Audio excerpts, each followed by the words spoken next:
Claire and we're back at the Arbo talking about what we're doing this season.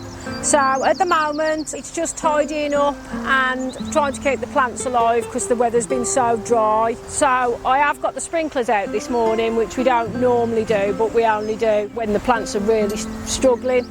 We're also going to do a little bit of pruning of the euphorbia, just taking the old flowers out. Also we'll talk about cutting aucuba because this is the perfect time of year to do it now, so you don't get any winter injury. And then the philadelphus as well, that also can be pruned now. So for this job, for the euphorbia, it's really important to keep your arms covered because of the sap. It is toxic, so it can irritate your skin. So I've got my jumper, I've got my gloves as always, and we're just going to use loppers for this because it can keep your arms well away from that sap. But I have got my secateurs in my pocket as well, and also I've got my gorilla bucket because any cuttings need to go straight into the bucket because we don't want it left around on the grass in case anybody comes and touches it or any dogs come and get it on the nose as well. So we'll just get started then, shall we?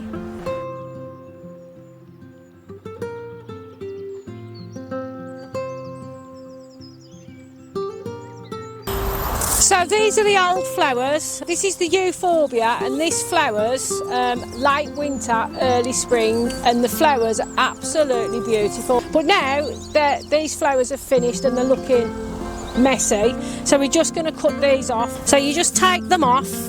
It's better to start from the outside and work your way in, because if you're going straight in at the middle, you're going to have these in the way. So if you just start at the outside and get them down as close as you can to the ground, because otherwise, because the bottom isn't going to regrow again now, you're just going to be left with a wooden stump. I've got my jumper on, although it's hot. I've got this to cover my arms because the sap from this, it is toxic and it can irritate your skin. So we're just going to put this straight in the gorilla bucket so that it's not left on the ground. Okay, and now you can see that once these are gone, this is what you're left with then. This is your new growth, and this is the stuff that's going to flower at the end of the season. So you'll have those beautiful bright green yellow flowers again.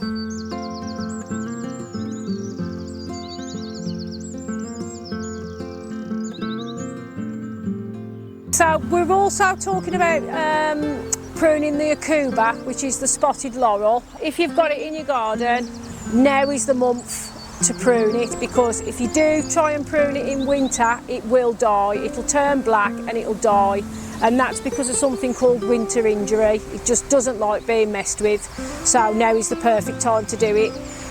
You can also do your weedula, and you can also do your philadelphus this time of year, and you can also do your rubus, which is the silver stemmed, really spiky stuff. The brown stuff that's flowered, you can cut them off so that you've got that beautiful silver colour for winter, and once all the leaves have come off, you'll just see that from a good distance. It'll be so striking, so this is the best time to do it now. And then really all we're doing is just trying to keep the plants alive at the moment. Don't even worry about your grass, it's not worth it, because you'll be watering every day. It's just a waste of water, because your grass will go brown, but as soon as we get a nice bit of rain, it'll just come back. You can't kill grass, it won't die. Unless you spray it with herbicides, then it'll die, of course it will. But it won't die from a little bit of drought, it'll just come back.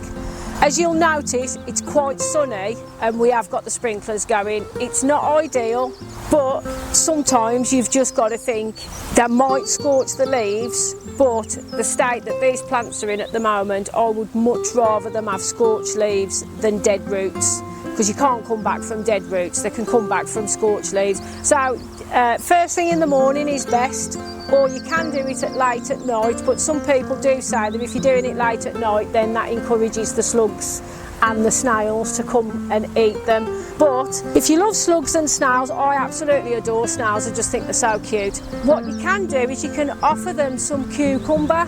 They absolutely adore cucumber. So just give them a few slices of cucumber and they'll eat that rather than your plants, and then you can water whenever you want then. Also, the plants are suffering, but we really need to remember as well the fact that wildlife is really suffering at the moment. So if you can do anything, if you could just please just put shallow bowls of water out in your garden. If you can put like a little brick in there so the bees can climb on the brick and then they can go to the edge of the brick and they can have a little drink. The other flies will love you for it as well. All insects will love you for it. And then of course the hedgehogs, they really need a drink as well. So if you've got, and the birds, if you've got a pond,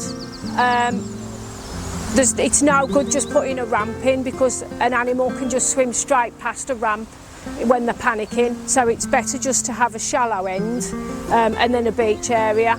And so if anyone falls in, they can go to the shallow end and climb out onto the beach. If you've got frogs in there, they can bask on the beach, the newts can bask on there, and then of course the birds, they can stay on the beach and they can have a bath in the shallow water as well. So that would be absolutely amazing if you can just do that, please.